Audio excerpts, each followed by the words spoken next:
sagot namin ang papremyo at sagot namin ang happy time. Kaya mga tiktropa, tumutok lang dahil Sagot Kita Pilipinas!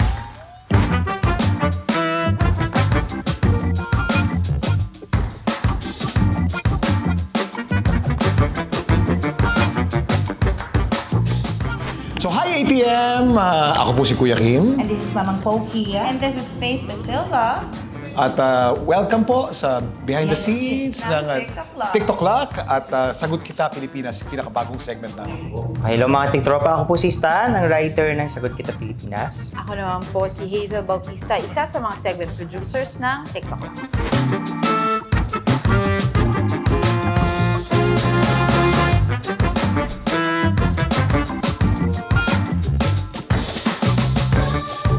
Okay, so it came at a time na nag-iisip yung production team. Kami alongside our producers ng Way para i-freshen up yung content ng show. At the same time kasi, nag-celebrate kami ng second year. So gusto namin maiba yung look ng programa. Tapos kung mapapansin nyo sa mga nagdaang episodes, may bago na kaming set. So gusto lang naming gumawa ng panibagong pasabog sa pangalawang taon ng TikTok Lock. So Sagot Kita Pilipinas kasi for the first time, gusto naming mamigay ng mas malalaking papremyo.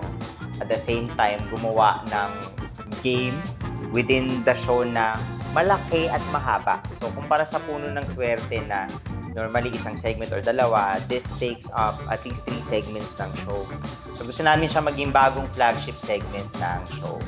At the same time, gusto namin mas makakonect on a more personal level sa mga manonood namin. Kasi dito sa contest na to, meron kaming tinutulungan na home viewer namin at ipinaglalaro siya ng studio player namin na artista.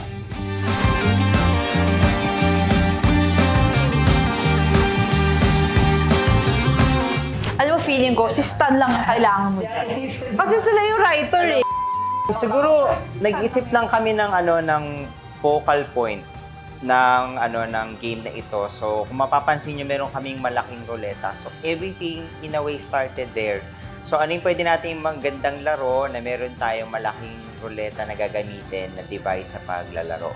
Siguro yung pag-produce ko, kwento ni Miss Hazel, kung paano kami nakarating doon. We want to retain kasi yung quiz element sa show. Para hindi siya mawala, like quiz and shout, like puno ng swerte, lahat meron pa rin siyang questions, di ba? So we wanted a segment na ganun pa rin. Kumbaga, meron pa rin kaming theme na may quiz. Ang Sagot Kita Pilipinas, ang kinaganda lang niyan, involved na rin yung mga home viewers natin. They can send in their questions, tapos pag napili, pwede namin siyang i-air. Tapos yung napili, syempre meron din siyang blessing. Meron din kaming mga nire-research na mga case studies. Yung talagang feel namin deserve na magkaroon ng chance na magkaroon din ng blessings. So, yun yung parang concept ng Sagot Kita Pilipinas.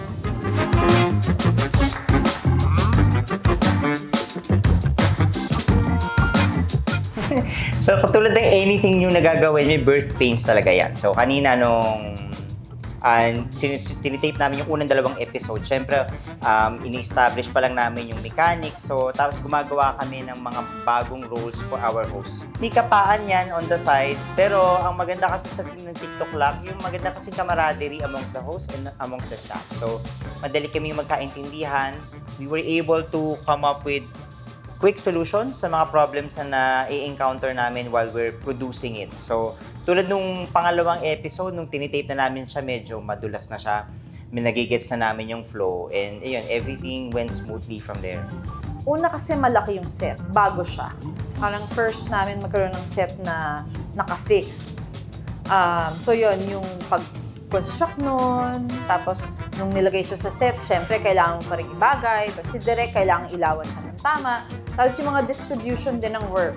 Mayroong mga bumibili ng prize, may in charge dyan. Ako, in charge ako sa mga VTRs and LED playback. Tapos meron din kami isang segment producer na nagsushoot ng mga VTRs na pinapasa lang sa akin. Tapos assistant yung sa writing. Kumbaga, tulong-tulong talaga yung buong team para ma-mount yung segment.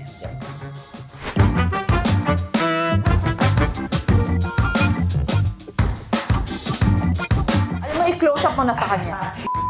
Simple lang ang mechanics niya. So, meron kaming iniimbita na celebrity player. Isa lang yon per episode. Ang gagawin niya is maglalaro siya para manalo ng pera at special package yung napili namin na studio tiktropa niya for the day. So, yung partner tiktropa niya, ano yan, isa yung what we call a case study. So, namimili kami amongst a set of worthy individuals na pwede naming tulungan in a way na mapapagaan namin yung pinagdadaanin nilang hirap sa kasalukuyan. So, kaya kami namimigay ng bukod sa pera, special package. Customize yun kung sino yung featured case study namin for the day. So, tulad ng mga na-tape namin kanina, so we have a very hardworking mother na mayroong PWD parents. So, ang special package niya, binigyan namin siya ng bagong wheelchair. Tapos, at the same time, para meron siyang pangkabuhayan sa pang-araw-araw, binigyan din namin siya ng bagong supply ng pang-manicure and pedicure na gamit. Kasi yun yung alam niyang sideline. Tapos, may isa pa kaming case study na naglalako ng pandesal. So, para makatulong sa kanilang mag-ina, binigyan namin sila ng pedicab. Kasi sinamahan na namin siya ng grocery pack. Tapos, pagdating sa set, meron lang tayong 5 rounds. Dun sa 5 rounds na yon, kailangan lang paikutin ng celebrity player yung ruleta. Iba-ibang categories yun eh. Kung anong category na matapatan ng ruleta, dun manggagaling yung question. So, ginawan lang namin ng quirks each category. So, isang category like song and dance, meron muna kaming clue na either kakantahin or sasayawin ng castmates ng TikTok Lab. At the same time, meron kaming ni-label na pasagot clue. So yan, sina Faith, si Rabia, and Jason, si Nino.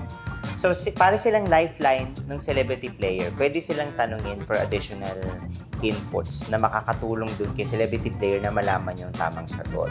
Tapos, meron lang kaming twist sa bandang huli na double or nothing round. So, kung magde-decide yung celebrity player at yung partner niya na home viewer na mag-push through, madodoble yung cash earnings nila pag tama yung sagot nila. Pag hindi nila makukuha yung pera. Pero yung special package, pag once it's one.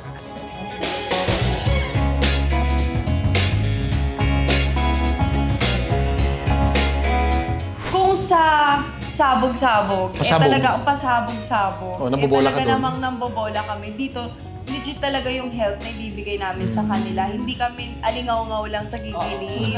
Ngayon ay talagang factual yung mga information na ibibigay namin sa mga players. Siyempre si Kuya Kim ng ating main host dito. Ako naman po yung in charge sa mga questions category.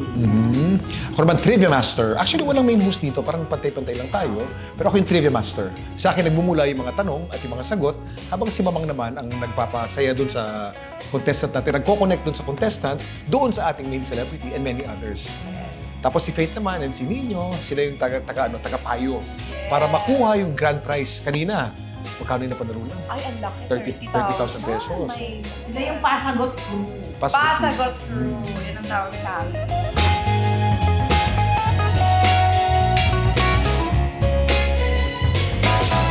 Well, syempre ako, dahil hindi naman ito joke-joke time lang, kailangan yung mga information, yung mga bagay na isasagot ko ay talagang tama.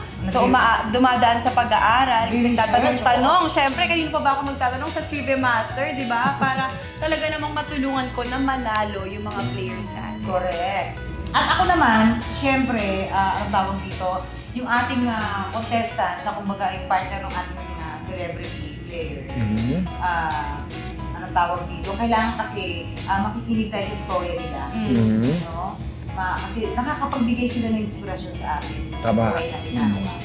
Yeah. So, ang role mo dito, Mamang, parang empathy, no? Talagang maramdaman mo yung nararamdaman nila. At the same time, pinapasaya natin sila. Para magaang ang energy. Yes, Kasi pagkatapos magkwento ng malungkot, syempre, dapat masaya ulit eh. Ako naman ang preparation ko dito dahil sa akin galing yung mga tanong at yung mga sagot. Dapat nire-review ko lahat ng mga tanong before the show. Dahil hindi ako pwede magkamali. Pag nagkamali ako, lagot.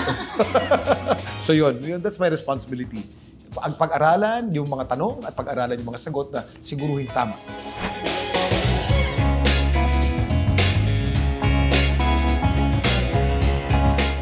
Part ng mechanics namin ay magsisend ang home viewers ng questions. Tapos from there, pipili kami. Tapos yung napili naming questions, we will ask the home viewer kung pwede ba nila itong isend sa amin through video. Tapos yung video na yun ang ipiplayback namin. So the questions talaga galing sa home viewers. Yung iba naman galing sa current affairs, pwede kami pumili doon. Tapos yung iba, general knowledge. Pero ang gusto talaga namin, yung mga questions galing sa home viewers. Tapos lahat ng home viewers na may mapipili namin, sila yung magkakaroon ng blessings from us.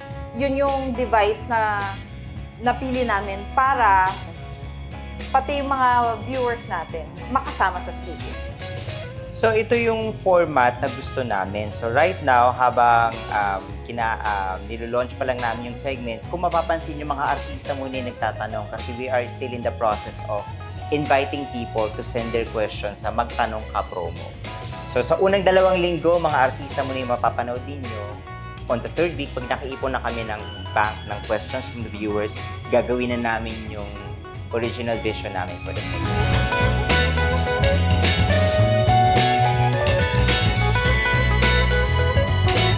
Mag-inform, magpasaya, at the same time yun, magbigay lang ng good vibes sa lahat na nanonood.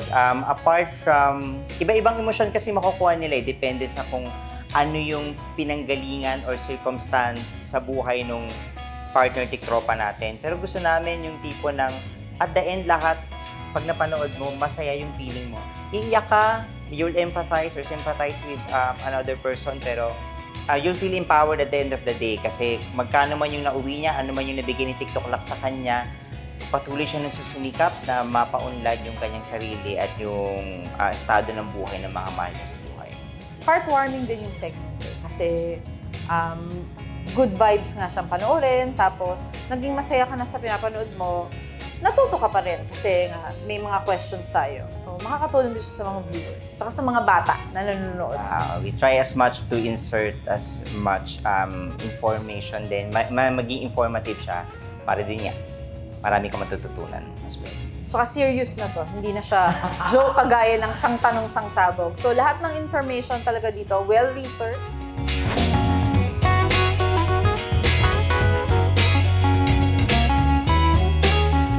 Well, ako, to be honest, yung mga players natin, na diba, we get to change other people's lives. And mas malaki to mas pasabog. Mas yung stage nga lang namin, mas malaki. Mas pinabongga. So kung ayun nga, mas matindi na yung mga help na naibibigay namin, what more pa diba ngayon? Tama. Ako naman, sa nakikita ko sa bagong segment na ito, bukod sa nakakapagbigay ka ng saya, may aral. May aral ka mapupulot, may matututunan. Yung mga viewers natin, let's say, mga estudyante, mga ano, yan. Ayun pala. Tama. Parang si Mama nga sa akin dito merong audience takeaway. Naaliw ka na, nalibang ka, natutuwa ka, may napapanalo ng pera, at the same time, may natututunan ka. Yeah. Television should be like that Ilan na lang mga shows sa TV ngayon. Kailangan pag nanonood ka ng TV, may nauuwi ka. At ang nauuwi mo dito, kaalaman at kasiyahan, sabay. Yeah. So, we hope you enjoyed and don't forget to subscribe to ATM. Adventure Taste Mona.